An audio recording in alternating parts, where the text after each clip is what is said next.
اور رسول اللہ صلی اللہ علیہ وسلم اپنے لگام کی خچر کی وہ لگام پکڑے ہوئے بلا جھجک پیروں میں چلے گئے اور آپ بار بار فرما رہے تھے کہ انا ابن عواتق، تمہیں پتا ہے میری مائیں جو تھیں عاتقہ ان کا نام تھا، میں ان کا دودھ پیا ہوا ہوں۔ رسول اللہ صلی اللہ علیہ وسلم کی نانی تھی، ایک دادی تھی، ان عورتوں کا نام عاتقہ تھا، تو آپ نے فرمایا میں عاتقاؤں کا بیٹا ہوں، میری مائیں جنہوں نے دودھ پلایا وہ عاتقہ تھی۔ اپنے دودھ کے متعلق رسول اللہ صلی اللہ علیہ وسلم نے اس کے فخر کے کلمات کہے کیونکہ وہ جانتے تھے انہوں نے کہاں کا دودھ پیا۔ یہ ہے ماں کے دودھ کا اثر، یہ ہے ماں کی تربیت کا اثر کہ اس طرح باتیں آگے کو چلتی ہیں۔ اسی لیے رسول اللہ صلی اللہ علیہ وسلم سے کسی نے پوچھا تھا کہ اللہ کے رسول میں شادی کہاں کروں، تو نبی کریم صلی اللہ علیہ وسلم نے فرمایا شادی اس جگہ کرنا جہاں پر اس عورت میں دین ہو۔ تو مراد یہی تھی کہ تمہاری اولاد کی تربیت آئندہ تو اچھی ہو سکے گی، اور اسی لیے اسی وجہ سے حضرت عمر رضی اللہ عنہ کے پاس ایک آدمی نے آ کے دعویٰ کیا اور اس نے کہا کہ عمر رضی اللہ عنہ سے کہ میرے بیٹے نے مجھے مارا ہے اور آپ میرا بدلہ دلا دیجیے۔ تو عمر رضی اللہ عنہ نے کہا اللہ اکبر، میرے دور میں بیٹا باپ کو مارنے لگا، بلاؤ اسے۔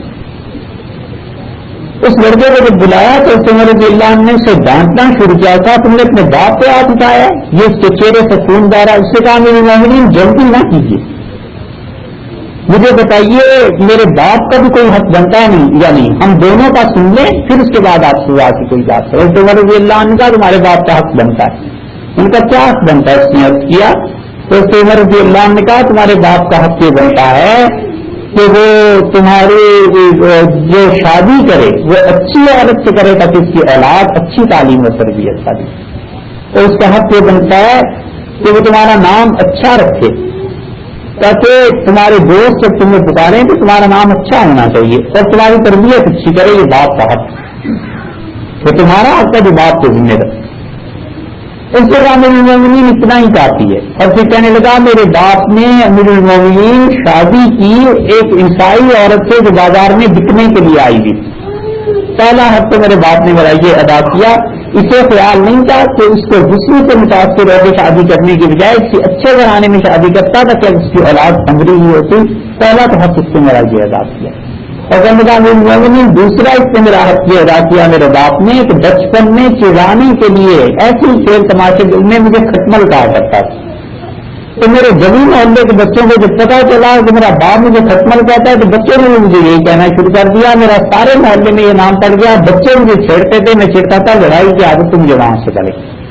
اور جب نگاہ مومنین تربیت انہوں نے اتنی اچھی کی ہے کہ میں نے مارا ہے، واقعی ان کے سر سے خون جا رہا ہے، یہ 3 حق میرے باپ نے پورے کیے ہیں۔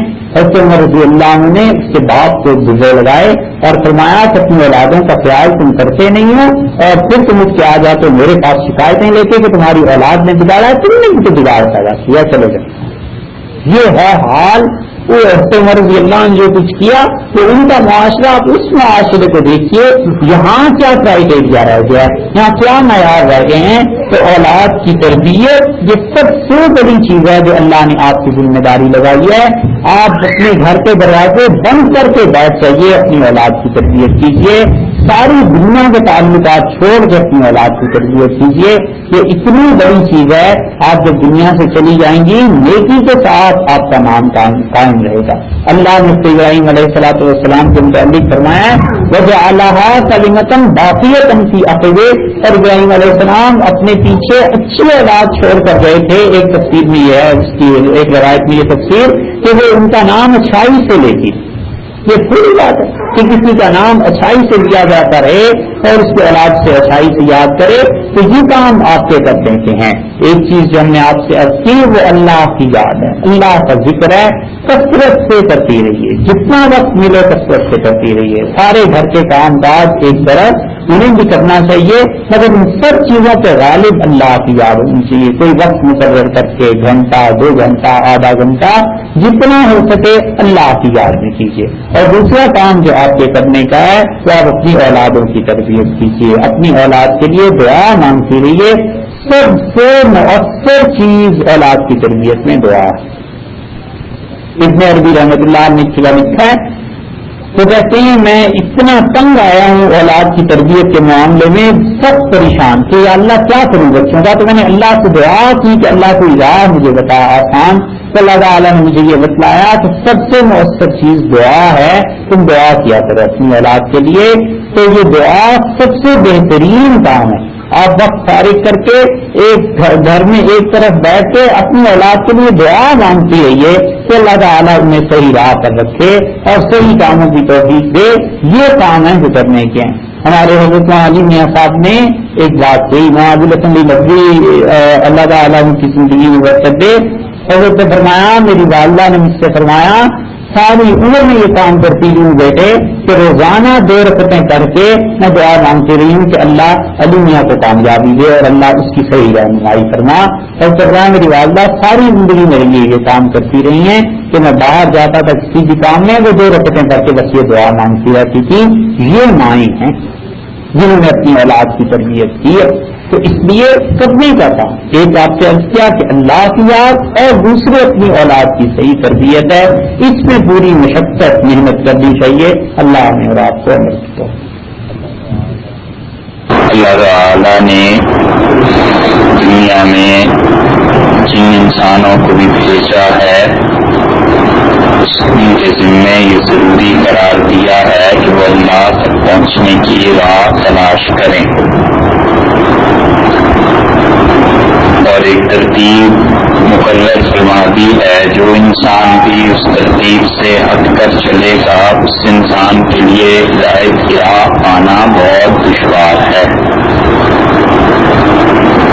انبیاء علیہ الصلوۃ والسلام کو جو اللہ تعالیٰ نے دنیا میں بھیجا تو اسی لیے بھیجا کہ وہ اللہ تک پہنچنے کی صحیح راہ کو قائم کریں، اور جو لوگ اس صحیح راہ میں مخل ہوتے ہیں اور جو لوگ اس صحیح راہ کو خراب کرنے کی کوشش کرتے ہیں ان لوگوں کی کجی کو اور ٹیڑھے پن کو دور کیا جائے.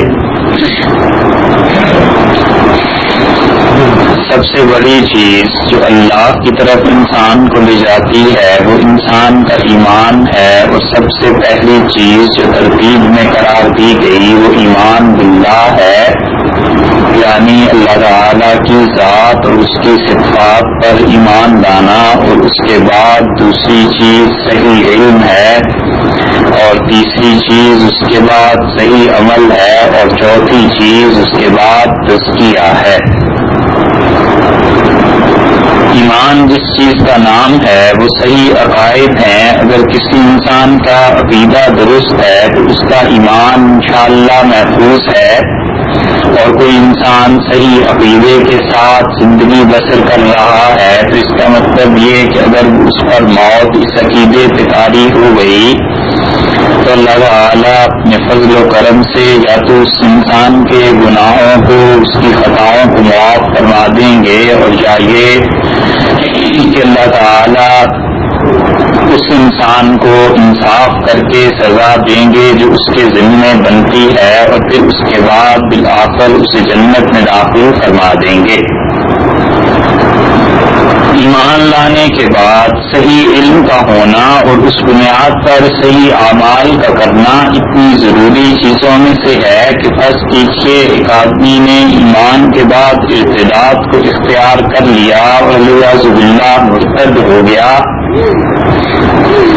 مرتد ہونے کے بعد پھر وہ دوبارہ اللہ نے توفیق دی اور وہ مسلمان ہو گیا، تو اب مرتد ہونے کی وجہ سے اس کی زندگی کی نیکیاں ساری برباد ہو گئیں پچھلی، مگر گناہ برباد نہیں ہوئے، گناہ اس کے ذمے رہیں گے. اور جن گناہوں کی تلافی وہ کر سکتا تھا شریعت اب دوبارہ ضروری قرار دے گی کہ وہ انسان ان گناہوں کی تلافی کرے. ایک آدمی کے ذمے 5 برس کی نمازیں تھیں اور نماز کی قضا اس کے ذمے تھی، اس نے نہیں کی، اور 5 برس کے بعد پھر وہ مرتد ہو گیا والعیاذ باللہ. 5 برس کی نمازیں اس کے ذمے، پھر ارتداد کے بعد پھر جب مسلمان ہوگا تو اس کا مطلب یہ نہیں ہے کہ اس نے 5 سال کی وہ جو نمازیں چھوڑی تھیں وہ بھی ختم ہو گئیں، بلکہ اس ارتداد کے بعد جب اسلام اس نے قبول کیا تو وہ 5 سال کی نمازیں پھر اسے پڑھنا پڑیں گی، اس کے لیے ان کی قضا ادا کرنی پڑے گی، اس لیے کہ ارتداد نے اس کی نیکیوں کو ختم کیا تھا، اس کے پچھلے گناہوں کو ختم نہیں کیا۔ اور جو اس نے اسلام کو قبول کر لیا تو اسلام نے ان گناہوں کو مٹایا ہے جو ارتداد کے زمانے میں تھے، ان گناہوں کو نہیں جو اسلام لانے کے وقت میں اس نے کیے تھے، مسلمان ہونے کے دور میں اس نے کیے تھے۔ کسی کے حقوق اگر ضائع کیے تھے تو وہ حقوق پورے کرنا ضروری ہے، کسی کے ساتھ لڑائی جھگڑا کیا تھا تو اس کی معافی مانگنا ضروری ہے، اسی طرح اللہ کے حقوق کو ضائع کیا تھا تو اللہ کے حقوق کا پورا کرنا ضروری ہے۔ یہ تمام کی تمام چیزیں ایسی ہیں جن پر بہت غور اور فکر کی ضرورت ہے کہ انسان اللہ کے ساتھ اپنا صحیح تعلق صحیح ترتیب میں قائم رکھے۔ اللہ تعالیٰ کی ذات مقدسہ پر ایمان، اسی طرح انبیاء علیہ السلام پر ایمان، تقدیر پر ایمان، یہ سب کی سب چیزیں ایسی ہیں جو انسان کو اللہ کے ساتھ جوڑتی ہیں اور انسان کے لیے بڑی شاہراہ کھولتی ہیں، بڑا دروازہ کھل جاتا ہے۔ اور اسی لیے سورہ بقرہ کے آخر پر یہ بات آئی ہے کہ آمن الرسول بما انزل الیہ من ربہ والمؤمنون، اور ایمان لائے اہل ایمان ان چیزوں پر، رسول اللہ صلی اللہ علیہ وسلم ایمان لائے ان چیزوں پر جو اللہ کی طرف سے ان پہ نازل کی گئی، اور ایمان والے بھی ان چیزوں پر ایمان لائے۔ تو ایمان سب سے پہلی چیز شرط ہو گئی تمام اعمال صالحہ کے لیے، تو اس لیے صحیح عقیدے کا رکھنا یہ بہت ضروری ہے۔ اور صحیح عقیدہ جہاں سے آتا ہے وہ بھی صحیح علم کی بنیاد پر، اگر علم درست نہیں ہوگا تو عقیدہ بھی درست نہیں ہوگا، اور اگر علم خراب ہوگا تو عقیدہ خراب ہو جائے گا، برباد ہو جائے گا۔ اس لیے تمام کی تمام چیزوں میں اصل بنیاد اللہ نے جس چیز کو قرار دیا ہے وہ اس کے ساتھ تعلق ہے، اور وہ کسی طریقے سے جڑے۔ جناب رسول اللہ صلی اللہ علیہ وسلم نے جس چیز کی دعوت دی لوگوں کو، سب سے پہلے وہ اللہ کے ساتھ ایمان کا تعلق تھا، اور اس کے ساتھ ساتھ اعمال تھے لوگوں کے، اور آپ نے فرمایا کہ اعمال کا اختیار کرنا ضروری ہے، یعنی احادیث سے یہ بات ثابت ہوتی ہے۔ ایک گروہ آیا آپ کے پاس اور انہوں نے کہا کہ اللہ کے رسول ہمیں یہ فرما دیجئے، ہمیں رعایت دے دیجئے، ہم اسلام قبول کر لیتے ہیں مگر ہمیں نماز کی چھوٹ دے دیجئے۔ تو رسول اللہ صلی اللہ علیہ وسلم نے فرمایا اس دین میں کوئی خیر نہیں ہے جس میں رغو نہ ہو، یعنی اللہ کے سامنے جھکنا نہ ہو، اس دین میں خیر کی چیز نہیں ہے۔ یہ وہ چیز ہے جو خیال میں رہنی چاہیے۔ ایمان لے آئے اور ایمان لانے کے بعد اگر صحیح علم حاصل نہیں کیا تو پھر کیا ہوگا کہ مصیبت پڑ جائے گی۔ حضرت حذیفہ رضی اللہ عنہ کے سامنے ایک آدمی نے نماز پڑھی، اور حذیفہ رضی اللہ عنہ نے نماز کے بعد اسے بلایا، اور اس کا عالم یہ تھا نماز پڑھنے کا کہ اس نے رکوع کیا اور رکوع کے بعد صحیح طرح کھڑا نہیں ہوا اور براہ راست وہاں سے سجدے میں چلا گیا گویا کہ، اور دونوں سجدوں کے درمیان بھی ٹھیک طرح سے نہیں بیٹھا۔ تو حذیفہ رضی اللہ عنہ نے اسے بلا کر کہا کہ یہ کیا کر رہے تھے؟ اس سے کہا میں نماز پڑھ رہا تھا۔ تو کہنے لگے کون سی نماز؟ اس نے کہا میں سمجھا نہیں۔ تو کہنے لگے وہی نماز جو رسول اللہ صلی اللہ علیہ وسلم کے دین میں فرض ہوئی تھی۔ اس نے کہا جی وہی نماز پڑھ رہا تھا۔ تو کہنے لگے کتنے برس سے پڑھ رہے ہو؟ اس نے 20 سال غالباً بتائے یا اس سے بھی زیادہ۔ تو حذیفہ رضی اللہ عنہ نے فرمایا کہ مجھے دیکھو میں ابو حذیفہ ہوں جس نے محمد صلی اللہ علیہ وسلم کو دیکھا ہے اور ان کے دین پر ہوں، اور اللہ کی قسم کھا کر کہتا ہوں کہ 20 سال سے یہ نماز تو تیری ہوئی نہیں، ان کا اعادہ کر لینا، اور نماز مجھ سے سیکھ کے کیسے پڑھا کرتے ہیں۔ اور پھر انہوں نے بتلایا اسے نماز پڑھنے کا طریقہ۔ تو یہ عالم ہو جاتا ہے صحیح علم نہ ہونے کی وجہ سے۔ خود رسول اللہ صلی اللہ علیہ وسلم نے ان کے سامنے بھی ایک آدمی نے نماز پڑھی، اور آپ نے فرمایا اسے بلا کر ارجع فصلی فإنک لم تصل، واپس جا نماز پڑھ، دوبارہ تیری نماز نہیں۔ وہ دوبارہ پڑھ کے آیا تو اپنے دوبارہ واپس کیا تیری نماز ہوئی. تو تیسری مرتبہ گیا اور واپس آیا اور رسول اللہ صلی اللہ علیہ وسلم نے فرمایا تیری نماز نہیں ہوئی. اور پھر اسے نماز کا طریقہ بتلایا کہ نماز کیسے پڑھی جاتی ہے. تو یہ صحیح علم ہونا اعمال کا یہ بھی بہت اللہ کے انعامات میں سے ایک نعمت ہے. اور اسی طرح کسی انسان کے پاس ایمان ہے, مسائل کا علم ہے, یہ ساری چیزیں پھر اپنا تعلق کہیں ایسی جگہ سے قائم کرنا جہاں سے انسان کا تزکیہ ہوتا رہے, جہاں سے انسان اپنے اندر کی صفائی کرتا رہے, جہاں انسان کے دل میں جو جذبات پیدا ہوتے ہیں اور جن کی بنیاد پر اعمال سرگرد ہوتے ہیں وہ جذبات اچھے رہیں. دل میں کبھی کبھی کبر پیدا ہوتا ہے, غرور پیدا ہوتا ہے, دکھاوا پیدا ہو جاتا ہے. یہ سب کی سب چیزیں ایسی ہیں جن کی اصلاح بہت ضروری ہے. نبی کریم صلی اللہ علیہ وسلم نے فرمایا لا بصیع الظہور, لوگوں کو جھوٹ کے کپڑے قیامت میں پہنائے جائیں گے. وہ لوگ جو صبح و شام جھوٹ بولتے تھے انہیں جھوٹ کے کپڑے پہنا دیے جائیں گے. نبی کریم صلی اللہ علیہ وسلم نے فرمایا اپنے مردوں کو اچھا کفن دیا کرو. اور اچھا کفن دینے کا مطلب محدثین نے لکھا, انہوں نے کہا اس کا مطلب یہ ہے کہ اپنے مردوں کے ساتھ اچھائی کا معاملہ کرو, اچھا سلوک کرو, وہ اعمال صالحہ جو ان سے دیکھے ہیں اس کا تذکرہ کرو. تو یہ چیز کیا ہوگی, یہ چیز فرشتوں کو گواہی میں مدد دے گی. حدیث میں آتا ہے رسول اللہ صلی اللہ علیہ وسلم نے فرمایا میت کی تعریف کرو جب اس کا انتقال ہو جائے, کیونکہ اللہ کے فرشتے اس موقع پر آتے ہیں اور جو کچھ تم کہتے ہو وہ لکھ لیتے ہیں. تو گواہیاں ہوتی ہیں لوگوں کی. اچھا جو آدمی جس حال میں مرا اس کی اچھائی بیان کی جائے, اس کی برائی نہ بیان کی جائے. اب اندر نفس وہ ابھارتا ہے اس بات پر کہ اچھا موقع ہے, بہت سے لوگ آئے ہوئے ہیں, برائی بیان کرنی چاہیے, برا کہنا چاہیے. یہ وہ چیز ہے کہ اپنے آپ کو روکنے اور تھامنے کی چیز ہے کہ نہیں, اللہ نے منع کیا ہے, نبی کریم صلی اللہ علیہ وسلم نے منع فرمایا ہے. اس میں برائی کو بیان کروں گا, میری موت میں بھی لوگ میری برائیاں بیان کریں گے. یہ سوچنا چاہیے کہ میں کون سی اتنی اچھی ہوں. میں جو آج حرکتیں کر رہی ہوں موت کے بعد اگر کھل جائیں تو اللہ کیا میرا کیا معاملہ بنے گا, فرشتے کس گواہی کو لکھیں گے. یہ سب وہ چیزیں ہیں جو تزکیہ سے تعلق رکھتی ہیں. ان چیزوں کو سوچنا چاہیے, بڑی برائی کی بات دور کرنی چاہیے اپنی ذات سے. اور جو خواتین میں بہت پائی جاتی ہے, آپ اس کو برا نہ سمجھیے, دوائی کبھی کڑوی ہوتی ہے مگر یہ کہ وہ ہوتی اسی لیے ہے کہ اس سے صحت حاصل ہو جائے, اور اس سے برا نہیں محسوس کرنا چاہیے. مگر بری بات خواتین میں جو پائی جاتی ہے وہ جذباتیت ہے.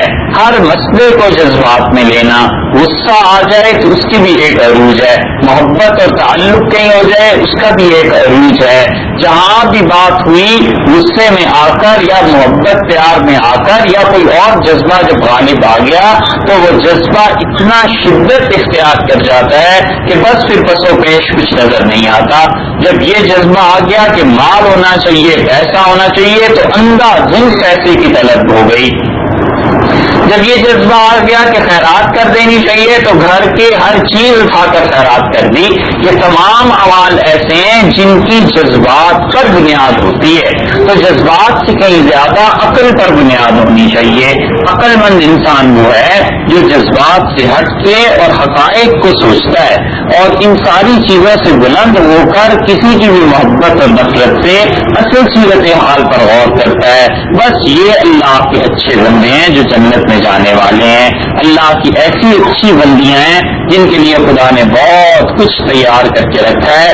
اللہ نے فرمایا غافلات المحسنات, وہ پاک دامن جھولی والی, حافظات للغیب بما حفظ اللہ, اپنی عزت کی حفاظت کرنے والی جن کا اللہ نے حکم دیا ہے, ایسی بولی والی ہے جو جنت میں جائیں گی. اللہ کا شکر ہے, اللہ کا بڑا ہی احسان ہے ہمارے دیار میں جو یہاں آ جاتی ہیں خواتین ہمارے ممالک سے, ہندوستان سے, پاکستان سے. وہ اللہ کا احسان ہے, اتنی پاک, اتنی صاف, اتنی طبیعت کی اچھی ہوتی ہیں. اس مغرب کی خواتین کو تو گویا اس کی ہوا بھی نہیں لگتی.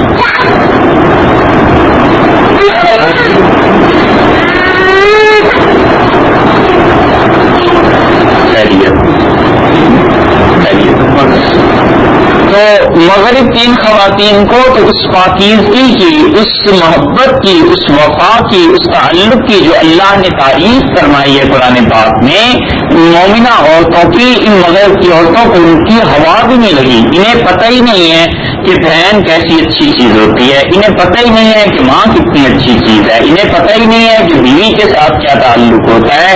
انہیں تو بس یہ پتہ ہے کہ وہ بھی مشین ہے کمائی کی، بس پیسے کما کے لاتی رہے، ہر ایک کی اپنی اپنی زندگی ہے.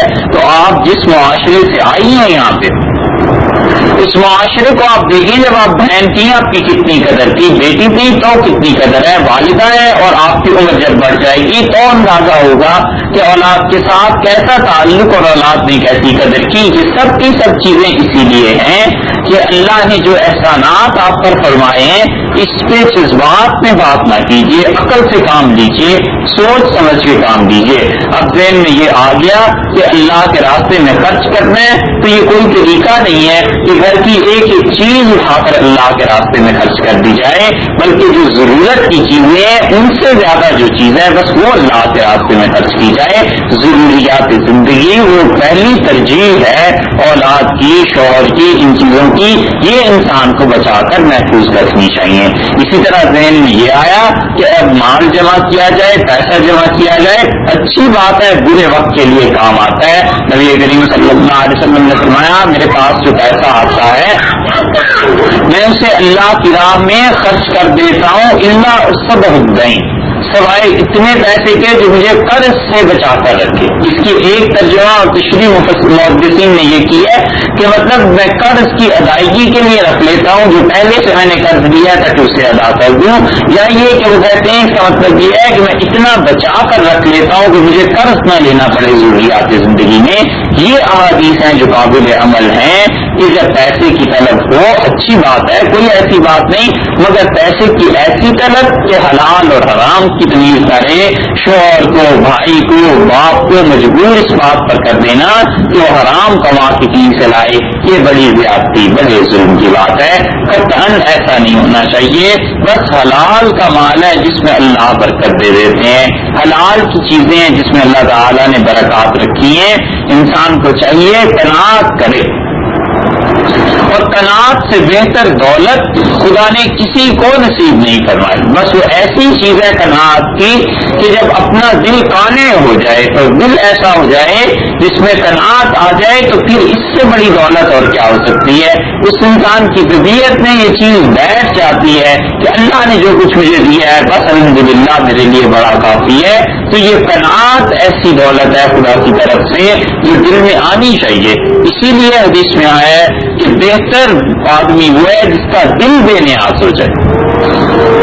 بازار سے گزرتا ہے، 20 چیزوں کو دیکھتا ہے، ہزاروں چیزوں کو معلومات کی حد تک پوچھتا ہے، مگر اس سے زیادہ یہ کہ ہر چیز اس کے پاس ہو جائے نہیں. ضروریات زندگی سے زیادہ چیز کا وہ قائل ہی نہیں ہوتا.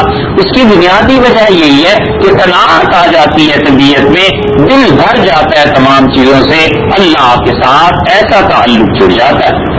حضرت سلمان فارسی رضی اللہ عنہ کیا مہمان آئے، اور سلمان فارسی رضی اللہ عنہ نے ان کے سامنے کھانا رکھا اور انہوں نے روٹی رکھ دی، نمک رکھ دیا، پانی رکھ دیا. تو ان کے مہمان بہت خوش ہوئے کھانا دیکھ کے، اور اس میں سے کسی نے کہہ دیا کہ حضرت زعتر، ایک یہ چیز کا نام ہے، عرب اب بھی کھاتے ہیں اسے، ایک بوٹی ایک چیز ہے. انہوں نے کہا حضرت وہ بھی ہوتی تو کتنا اچھا ہوتا. تو وہ اٹھ کر گئے اور وہ بھی لے آئے. تو جب ان کے مہمان فارغ ہوئے تو انہوں نے کہا الحمدللہ الذی قنعنا، اللہ کا شکر ہے جس نے ہمیں قناعت کی توفیق دی، کوئی لالچ ہمارے دل میں نہیں آئی. تو سلمان فارسی رضی اللہ عنہ بولے اور ترجمہ اس کا یہ بنا ان کا، جی ہاں قناعت کی اللہ نے توفیق دی، واقعی شکر کا مقام ہے. اگر تیرے میں اتنی قناعت ہوتی تو میرا لوٹا دکاندار کے یہاں گروی نہ رکھا ہوتا. تو لوگوں نے پوچھا کیا ہوا، کہنے لگے تم نے جو کہا تھا فلاں چیز ہوتی تو اپنا لوٹا رکھ کر اس میں لے کے آیا ہوں، یہ چیز جو تم نے کھائی ہے تو یہ تمہاری قناعت کا حال ہے. وہ تو اللہ کے نیک بندے تھے، تابعین میں سے تھے، روٹی سوکھی اور نمک اور پانی، وہ اس میں بھی بڑے خوش تھے کہ حضرت کھانا کھلایا. ذرا سوچئے ہمارے یہاں قناعت کا کیا تصور ہے، ہمارے یہاں ضروریات کا کیا تصور ہے. یہ سب چیزیں ایسی ہیں تو جذبات سے ہٹ کے عقل پر زندگی کی بنیاد رکھیے اور عقل سے بھی ہٹ کے شریعت پر. ترتیب ایسی ہے کہ سب سے زیادہ راجح اور سب سے زیادہ خوف جس چیز کو کہا گیا ہے وہ ان کی شریعت ہے, اور شریعت کے بعد عقل ہے, اور عقل کے بعد طبیعی جذبات. اس ترتیب سے زندگی گزرتی ہے. یہ بڑے کام کی بات ہے, اسے کہیں لکھ لیں آپ, اور یہ بہت کام کی بات ہے, اور برسوں بھی بات سننے میں نہیں آ سکتی کہ ہمیشہ شریعت کو ترجیح دے. جن چیزوں کی شریعت اجازت دے دیتی ہے پھر عقل اس کے بعد, اور عقل کے بعد طبیعی چیزیں ہیں. اور ہم اپنی طبیعت کو اتنا غالب کر دیتے ہیں, خواتین اتنا طبیعت کو بسا اوقات غالب کر دیتی ہیں کہ وہ شریعت پر مقدم ہو جاتی ہیں. یہ تو بڑی حیوانات ہیں. حیوان کو بھی عقل ہوتی ہے کچھ نہ کچھ, اتنی عقل تو بھی ہوتی ہے وہ احکامات کو مکلف ہو, لیکن شعور ہوتا ہے اسے. حیوان کو بھی شعور ہوتا ہے, اسی لیے آپ کسی حیوان کو پھینکیں آگ میں وہ آگ کی طرف نہیں جاتا, آپ اسے پانی کی طرف پھینکیں پانی کی طرف نہیں جاتا, بچاتا ہے اپنے آپ کو. آپ حملہ کریں وہ بھی حملہ کرتا ہے. کتے کو لاٹھی سے مارتے, لاٹھی کو نہیں کاٹتا جب تک وہ پاگل ہی نہ ہو گیا ہو, وہ مارنے والے پر حملہ کرتا ہے. اس سے پتہ ہے کہ تصرف کوئی ہاتھ ہے جو مار رہا ہے. تو جذبات پر تو ترجیح دینا عقل میں بھی شریعت میں بھی یہ تو جانور کرتے ہیں, انسان یوں نہیں کیا کرتے. اللہ کی تو بس اچھی بندیاں وہ ہیں, اللہ کی اچھی خواتین وہ ہیں اللہ نے جنہیں یہ شعور اور سلیقہ دیا ہے کہ سب سے مقدم شریعت ہے. شریعت جو حکم دیتی ہے اس پہ عمل کرنا ہے, خواہ عقل میں آئے نہ آئے, خواہ طبیعت کے خلاف ہی.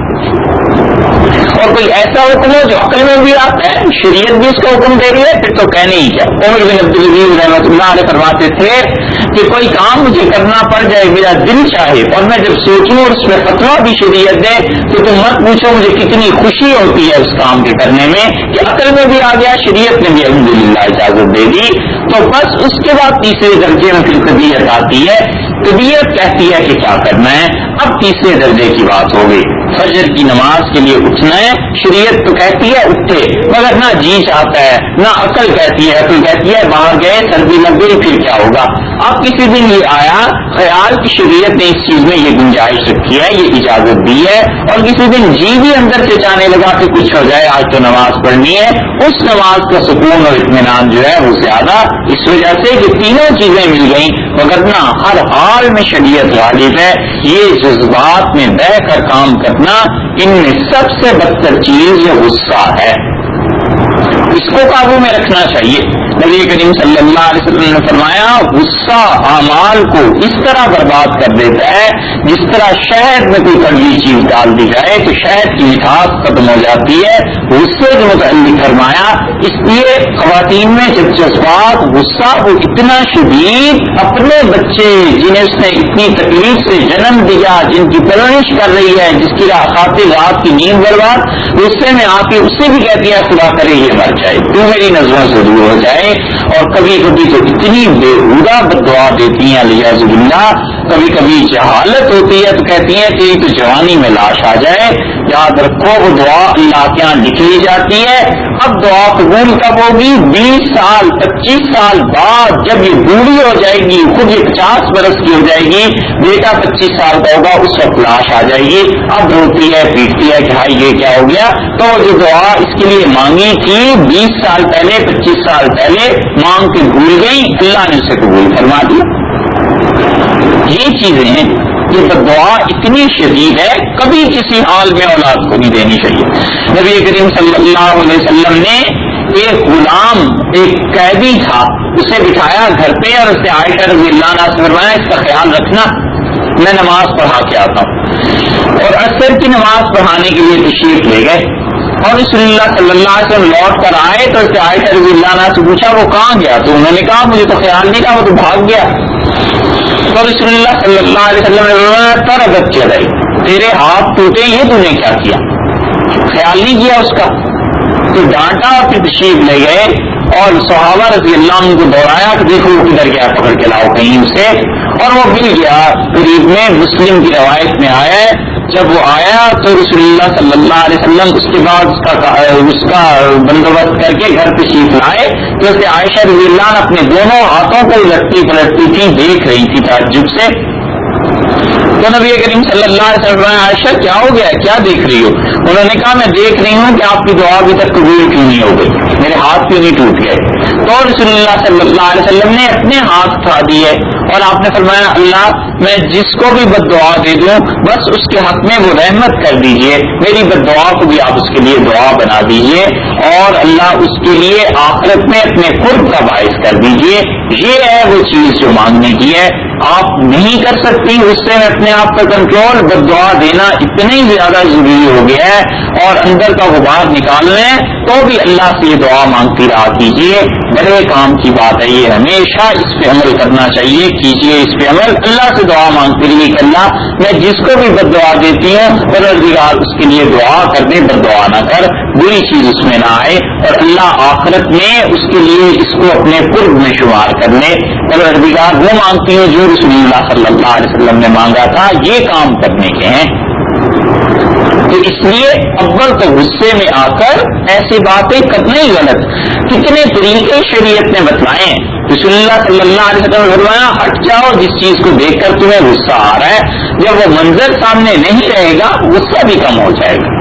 ایک بچہ شرارت کر رہا ہے, آپ کو غصہ آ رہا ہے, بچہ نہیں ہٹ سکتا, آپ تو ہٹ سکتے ہیں, تو رک چاہیے تاکہ آپ کو اس پہ غصے کی جو کیفیت ہے اس کا علاج ہو جائے. رسول اللہ صلی اللہ علیہ وسلم نے فرمایا حالت کو بدل دو جس میں تمہیں غصہ آ رہا ہے. کھڑے ہوئے ہو تو بیٹھ جاؤ, بیٹھے ہوئے ہو تو لیٹ جاؤ, لیٹے ہوئے ہو تو اٹھ کے پھر بیٹھ جاؤ. اور آپ نے فرمایا پانی پی لے, اس لیے کہ غصہ تو آگ ہے, پانی اس کو بجھا دے گا. یہ چیزیں ہوا کرتی ہیں, یعنی مادیت کا اثر کبھی روح پر ہوتا ہے اور روح کا اثر کبھی مادے پر ہوتا ہے.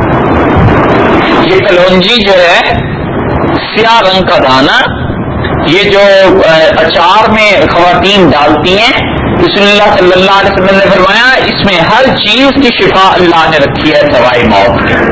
اسے کھلانا چاہیے بچوں کو بھی.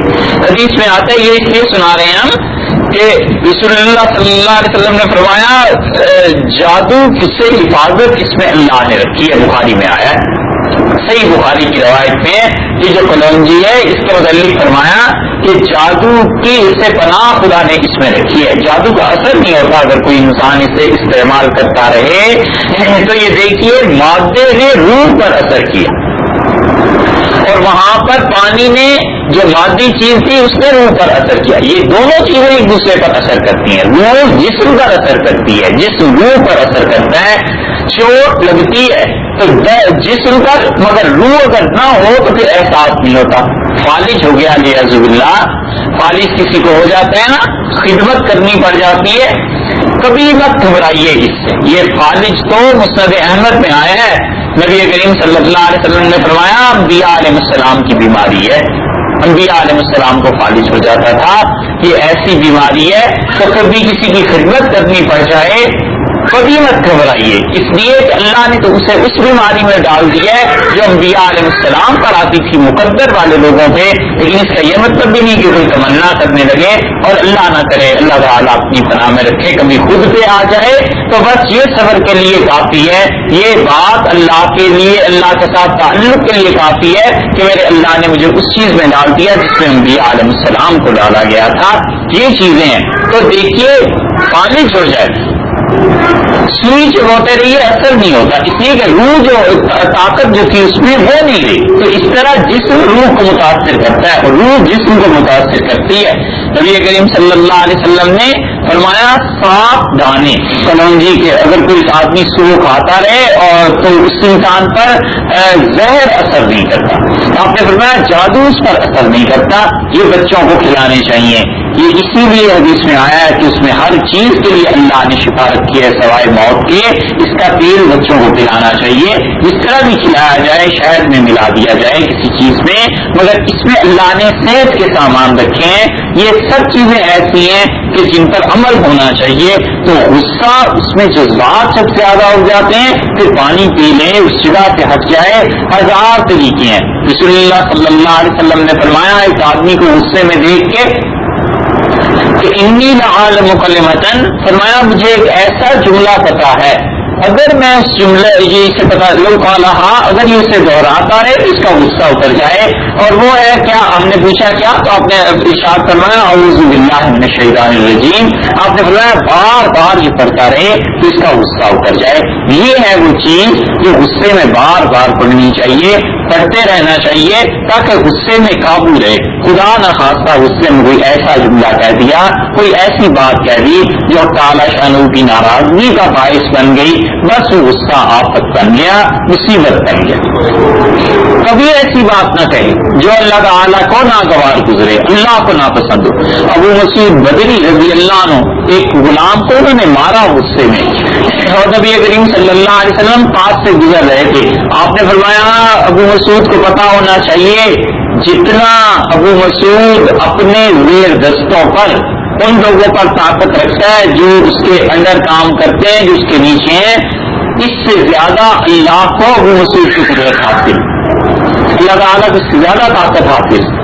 تو ابو مسعود رضی اللہ عنہ ایک جملہ سن کر بس سہم گئے, غصہ اتر گیا. سب چیزیں دوڑے دوڑے مسجد نبوی میں حاضر ہوئے, رسول اللہ صلی اللہ علیہ وسلم کے پاس عرض کیا اللہ کے رسول یہ بہت نالائق ہے میرے غلام, بہت ناہنجار ہیں, اور آپ کیا سمجھتے ہیں مجھے غصہ بھی ان پہ بہت زیادہ آتا ہے, تو کیا یہ مناسب نہیں ہے کہ میں ان سب کو آزاد ہی کر دوں؟ کہیں ایسے نہ ہو کہ میں آج غصے کا اظہار کر رہا ہوں, کبھی کو اللہ کا غصہ بھی مجھ پر آئے.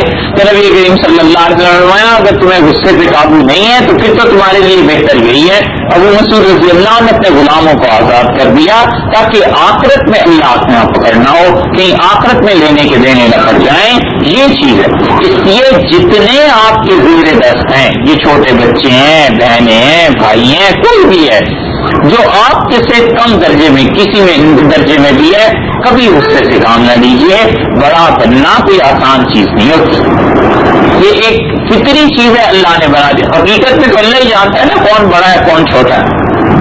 یہ تو موت کے بعد پتا چلے گا, قبر میں پتا چلے گا کہ کون چھوٹی تھی اور کون بڑی تھی, اور قیامت میں پتا چلے گا اعمال پہ کہ کس کی چھٹائی اور کس کی بڑائی.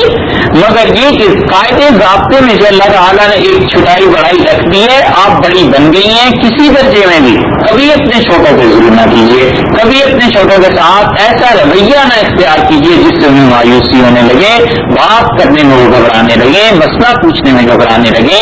یہ زیادتی ہے ان بیچاروں کے ساتھ, اور کبھی اللہ کو حساب دینا پڑ جائے تو کیا ہوگا. بڑے لوگوں کا ضرب بھی بڑا ہوتا ہے, بڑے لوگوں کی ہمت بھی زیادہ ہوتی ہے. اس لیے برداشت کرنا چاہیے, ثابت کرنا چاہیے کہ اللہ نے آپ کو اس مقام کا اہل بنایا ہے, خدا نے بڑائی دے دی. اسی لیے اللہ تعالیٰ نے فرمایا نا الرجال قوامون علی النساء, اور اللہ نے عورتوں پر مردوں کو قوام بنایا, بڑا بنایا. اب مرد بھی اگر آ کر غصے میں کسی جذبے میں کوئی ایسی حرکت کرے جیسی عورتوں کی حرکات ہیں, تو پھر وہ اس قابل ہی کہاں ہے کہ بڑا رہے. اس نے تو خود اپنی قابلیت کو گنوا دیا. اللہ نے جو مقام دیا تھا وہ اس طرح کا تھا کہ بڑا بنایا اللہ نے, تو بڑا بننے کی بڑائی کو کا تصور رہے, پھر آدمی برداشت بھی کرتا ہے, پھر غصہ بھی ہے, قربانی بھی ہے, اور ان سب چیزوں کا اجر اللہ کے یہاں, ان تمام باتوں کا اجر اللہ کے یہاں. جو آج جتنے بڑے ہیں یہ کل کو یہ بھی کبھی چھوٹے, اور جو آج جتنے چھوٹے ہیں کل کو یہ بھی بڑے بن جائیں. اللہ کا ایک نظام ہے, چل رہا ہے. جس طرح کا آپ رویہ رکھیں گے اپنے چھوٹوں کے ساتھ اتنا ہی راحت اور سہولت رہتی ہے. اتنی پابندیاں, اتنا بوجھ, اتنی دوری کہ کوئی آدمی اپنے دل کی بات آ کے نہ آپ سے کہہ سکے, یہ غلط چیز ہے. شریعت نے اس سے روکا ہے, منع کیا ہے. کیوں؟ اس لیے کہ وہ آپ کے جو چھوٹے ہیں وہ آپ سے بات نہیں کریں گے, کدھر جائیں گے؟ انہیں اور کوئی جگہ ہے جہاں جا کے اپنی بات بیان کریں. تو بچے ہیں, عورتیں ہیں, اسی طرح اعلیٰ حضرت کے چھوٹے بہن بھائی ہیں, تو ان سب کا خیال رکھا جانا ضروری ہے. ان کے ساتھ دل کا تعلق رکھا جانا ضروری ہے. اونچ نیچ زندگی میں ہوتی ہے, کہاں نہیں ہوتی. اگر یہ چیزیں ایسی نہ ہوتی تو فطرت انسانی خود کیسے قائم رہتی. فطرت کی چیزوں میں سے ایسے ہے. اللہ کے اچھے بندے, زیادہ اچھے بندے, اور خدا کے بہترین نیک خدا کی عبادت گزار بندیاں وہ نہیں ہیں جو گناہ نہیں کرتی, بلکہ وہ ہیں جو گناہ کرتی ہیں, غلطی کرتی ہیں, پھر اللہ سے معافی مانگے. کسی انسان کا حق ضائع ہو جاتا ہے پھر اس سے معافی کی نوبت آ جاتی ہے، پھر اس سے معافی مانگ لیتی ہیں. اچھے بندے تو اللہ کے ہوئی ہیں جو غلطی کرنے کے بعد پھر رجوع کر لیتے ہیں. رسول اللہ صلی اللہ علیہ وسلم کلکم خطائین، تم سب کے سب خطا کرنے والے ہو، گناہ کرنے والے ہو. وخیر الخطائین التوابین، اور سب سے بہتر خطا کار وہ ہے جو اللہ سے رجوع کر لے، توبہ کرے، معافی مانگ. کوئی فرق نہیں پڑتا، کوئی چیز ایسی نہیں ہے جو آڑے آ جائے، مانے بن جائے. بس اللہ کے ساتھ تعلق کو یہ مد نظر ہے. حضرت عمار رضی اللہ عنہ حضرت علی رضی اللہ عنہ کے ساتھ تھے، اور عمار ابن یاسر رضی اللہ عنہ رسول اللہ صلی اللہ علیہ وسلم نے انہیں جنت کی بشارت دی تھی. بہت فضائل آئے ہیں ان کے حدیث میں. عمار رضی اللہ عنہ حضرت علی رضی اللہ عنہ کی فوج میں کھڑے ہوئے اور انہوں نے کہا کہ ام المومنین عائشہ رضی اللہ عنہ ہمارے مقابلے میں آئی ہیں، عالم، اور انہوں نے کہا ہم جانتے ہیں واللہ خدا کی قسم کہ ام المومنین رسول اللہ صلی اللہ علیہ وسلم کی دنیا میں بھی بیوی رہی ہیں، جنت میں بھی ان کی بیوی ہوں گی. مگر لوگوں اللہ نے آزمائش کی ہے تمہاری ام المومنین کے ذریعے کہ تم حق کا ساتھ دیتے ہو یا ام المومنین کا ساتھ دیتے ہو. آزمائش ہوتی ہے انسان، آزمائش کس معنی میں کہ کبھی کبھی حق ایک طرف آ جاتا ہے، اپنی طبی محبت چھوٹا بڑا ہونا ایک طرف آ جاتا ہے. ہمیشہ حق کا ساتھ دیجیے، لیکن اس کا یہ مطلب نہیں ہے کہ حق کا ساتھ دینے میں کسی کی بے ادبی ہو جائے، کسی کی گستاخی ہو جائے، کسی کی دل آزاری ہو جائے. ہمیں قطعاً یہ بات سمجھ میں نہیں آتی کہ اختلاف اور احترام آپس میں آ کر جمع کیوں نہیں ہو سکتا. اختلاف ہوتا ہے، احترام کے ساتھ ہوتا ہے، محبت کے ساتھ ہوتا ہے، یہ کون سی بڑی بات ہمیشہ ہوا کرتا ہے. یہ کیوں ضروری ہے کہ آپ کو اگر مچھلی پسند ہے تو سب گھر والوں کو مچھلی پسند ہو، آپ کو دال پسند ہے تو سب کو دال پسند ہو، کسی کو گوشت پسند ہے، کسی کو دال، کسی کو سبزی. مگر اس اختلاف طبی کے باوجود کبھی اختلاف کے کبھی بھی ایسے نہیں ہوتا کہ کھانے پہ ہر روز جھگڑے اٹھ رہے ہوں کہ آج فلاں چیز کو نہیں پکی، آج فلاں چیز کو نہیں پکی. اختلاف کے باوجود ادب اور احترام قائم رہتا ہے. بس اس نقطے کو پا لینا چاہیے کہ میرا جس سے بھی جتنا اختلاف ہے اس کے باوجود ادب احترام چیز ہے. اللہ نے ان کے ذریعے میری آزمائش کر، اللہ تعالیٰ نے ان کے ذریعے مجھے آزما لیا، میں اس آزمائش پہ پوری اتر جاؤں اور کسی طرح یہ حق پورا ہو جائے. ہمارے یہاں دوڑ لگی ہوئی ہے اس بات کی، خواتین میں بچوں کو سکھاتے ہیں ہر ایک کو کہ جی اپنے حقوق، تمہارے جو حقوق ہیں وہ چھین لو، اپنے حقوق سے کم بات ہی نہیں. اور فرائض کو کوئی نہیں کہتا کہ تمہارا فرض ہے وہ بھی پورا کرو، جو تمہاری ڈیوٹی ہے وہ بھی پوری کرو، اس کو کوئی نہیں کہتا. اور حقوق پر دوڑ لگی ہوئی ہے کہ کسی طرح وہ نہ رہ جائیں، کسی طرح ایسے نہ ہو جائے. نبی کریم صلی اللہ علیہ وسلم نے جو تعلیمات دی ہیں اس کا خلاصہ یہ ہے کہ جو آپ کا حق ہے وہ دراصل کسی کا فریضہ تھا، اس نے وہ فرض ادا نہیں کیا. تو آپ اور ہم اس پہ تو محنت کرتے ہیں کہ دوسرے لوگ اپنے فرائض کو پورا کریں، اس پر محنت نہیں ہو سکتی ہم اپنے فرائض کو بھی پورا کریں، اپنے فریضے بھی تو پورے کرنے چاہیے. رسول اللہ صلی اللہ علیہ وسلم نے یہ بات سکھائی ہے نبی کریم صلی اللہ علیہ وسلم نے کہ کیسے قربانی دے کے جو اپنے ذمے کے کام ہیں وہ پورے کیے جائیں. انس رضی اللہ عنہ فرماتے تھے رسول اللہ صلی اللہ علیہ وسلم کی خدمت میں عورتیں اور مرد آتے تھے فجر کی نماز کے بعد اپنے بچوں کو دم کرانے کے لیے، اور عورتیں پانی بھیج دیتی تھی پڑھنے کے لیے. تو رسول اللہ صلی اللہ علیہ وسلم مسلم کی روایت میں آیا ہے اپنا دست مبارک اس پانی میں ڈال کے اپنا ہاتھ پھر اٹھا لیتے تھے. اور انس رضی اللہ عنہ کہتے ہیں شدید سردی کے موسم میں بھی میں نے دیکھا رسول اللہ صلی اللہ علیہ وسلم نے کبھی دریغ نہیں فرمایا ٹھنڈے پانی میں بھی ہاتھ ڈالنے سے. یعنی ٹھنڈے پانی میں ہاتھ ڈالنا تباً تکلیف کا باعث ہو سکتا تھا مگر کبھی دریغ نہیں فرمایا لوگوں کی رعایت کی وجہ سے کہ لوگوں نے میرے پاس اس مقصد کے لیے پانی بھیجا ہے، یہ کام پورا ہو جانا چاہیے. تو تعلیم تو یہ ہے کہ جو فریضہ آپ کا ہے وہ آپ ادا کیجیے. آپ کسی دوسرے کا یقیناً بنتا ہے. کب تک آ کر کوئی سر تکبر کرے گا، کب تک آ کر کوئی لڑے گا؟ جب آپ دوسرے کے حقوق پورے کرتی رہیں گی ایک نہ ایک دن ضرور یہ کسی کے جی میں آئے گا کہ یہ اتنی فرما برداری، اتنا تعلق آ کر مجھ پہ بھی اللہ نے کوئی ذمہ داری رکھی ہے یا نہیں. مگر الٹی ترتیب یورپ میں خاص طور سے ہو گئی ہے. یہاں تو یہ حال ہو گیا ہے کہ کسی طرح بس اپنے حقوق چھین لو اور فرائض وہ پورے کرو یا نہ کرو. وہاں بہت اچھا سپنا تھا, بہت اچھا خواب تھا, لوگوں نے دکھا رکھا ہے سب کو پاکستان ہندوستان میں کہ بس انگریز تو اتنے اچھے ہوتے ہیں, بس جناب ڈیوٹیز اپنی پوری کرتے ہیں, سب چیزیں اتنے اچھے اخلاق اور شرافت اور یہ چیزیں. اور جب سے یورپ میں آنا شروع ہوئے ہماری تو آنکھ کھلنے لگی ہے تھوڑی تھوڑی کہ یہ ایسی باتیں فضول قسم کی. ان میں بھی بہت سے لوگ ایسے ہیں جو اپنی ڈیوٹیز پوری نہیں کرتے, ان میں بھی بہت سے لوگ ایسے ہیں جو جان چھڑاتے ہیں کام سے. تو اس لیے اللہ کے اچھے بندے وہ یہاں ہو وہاں ہو, بات وہی ہے کہ اپنے فرائض پورے کرتا رہے انسان. تو اللہ نے جو چیز آپ کے ذمے لگائی ہے وہ کام کیجئے. تو جذبات سے کام نہ لیجئے, غصے سے کام نہ لیجئے, نفرت سے کام نہ لیجئے.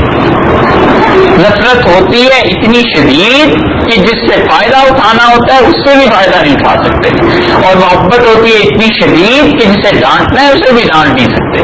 نبی کریم صلی اللہ علیہ وسلم نے فرمایا لا تکونوا امعاء نہ بنو, اور عرض کیا گیا کہ یہ امعاء کیا چیز ہوتی ہے. تو رسول اللہ صلی اللہ علیہ وسلم نے امعاء وہ ہوتے ہیں جو کہتے ہیں کہ اگر لوگ اچھا کریں ہم بھی اچھا کریں گے, کوئی برا کرے گا ہم بھی برا کریں گے. یہ محاورہ کئی بار آپ نے سنا ہوگا کہ جس طرح لوگ پیش آئیں گے ہم بھی پیش آئیں گے, وہ ہمارے ساتھ ایسے ہیں ہم بھی ایسے ہیں. رسول اللہ صلی اللہ علیہ وسلم نے فرمایا یوں کہا کرو کہ جو اچھا کرے گا ہم اچھا کریں گے, اور جو ہمارے ساتھ برائی کرے گا ہم اس کے ساتھ بھی اچھائی کریں گے. یہ ہے تعلیم شریعت کہ جو برائی کرے گا اس کے ساتھ بھی اچھائی کریں گے. آپ سوچئے آپ اس پہ کتنا عمل کرتی ہیں. آپ کو اطلاع مل جاتی ہے کہ فلاں نے آپ کی برائی کی, غیبت کی, آج صحیح طرح سے بولی نہیں, بلایا نہیں, میں اس کے گھر گئی تھی, چائے نہیں پلائی, چائے پوچھی تھی, ٹھنڈے کا نہیں پوچھا. یہ ساری کی ساری چیزیں کیا اس کے عوض میں جب وہی خاتون آپ کے گھر میں آئیں تو آپ ان کے ساتھ اچھی طرح ملتی ہیں, یا آپ کا رویہ بھی ویسے ہی ہوتا ہے, اور ذہن میں بھی یہ ہوتا ہے کہ جب وہ چلی جائیں تو شوہر سے, بچوں سے, سب سے یہ کہنا کہ دیکھا یہ میں ان کے گھر گئی تھی اس نے ایسے کیا تھا, آج میں نے بھی ایسے ہی کیا. اب پتا چلا ہوگا اس ساری بحث سے حاصل کیا ہوا سوائے اس کے کہ جو حدیث میں بات آئی آپ نے اس پہ عمل نہیں کیا. رسول اللہ صلی اللہ علیہ وسلم نے تو یہ فرمایا تھا کہ میرا طریقہ یہ ہے کہ میرے ساتھ جو برائی کرے اس کے ساتھ بھی اچھائی کرے. بڑا دل کرنا پڑتا ہے. اللہ کی وہ جنت اتنی آسان اور سستی نہیں ہے. رسول اللہ صلی اللہ علیہ وسلم نے کیسی اچھی باتیں کہی ہیں, ان کی تو ایک ایک بات ایسی ہے زندگی بھر کے لیے کافی ہے اس پہ عمل کرنا. ترمذی کی روایت